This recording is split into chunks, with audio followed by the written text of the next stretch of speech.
नमस्कार प्रेक्षकांनो, स्टार प्रवाहावरील तू ही रे माझा मितवा या मालिकेच्या पुढील भागात नाट्यमय वळण येणार आहे। अर्णव ईश्वरीच्या घरी जातो आणि तिच्या वडिलांना स्पष्ट सांगतो की त्यांच्याकडून एक मोठी चूक होत आहे। मात्र ईश्वरीचे बाबा त्याच्या बोलण्यावर चिडतात आणि म्हणतात, मला काय बरोबर आणि काय चूक हे शिकू नकोस, मला तुझा एकही शब्द ऐकायचा नाही। अर्णवही संतापून उत्तर देतो, तुम्हाला माझं ऐकावंच लागेल। त्याचा आवाज वाढल्यामुळे ईश्वरी नाराज होते आणि तीही रागाने म्हणते, अर्णव सर, तुम्ही माझ्या बाबांशी अशा पद्धतीने बोलू शकत नाही। ती त्यांच्यासमोर हात जोडते आणि ठामपणे सांगते, आम्हाला तुमचा सल्ला नको आहे, आम्हाला काहीच ऐकायचं नाही।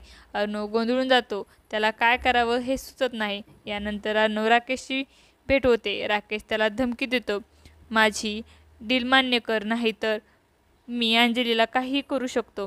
ही गोष्ट ऐकून अर्णव घाबरतो।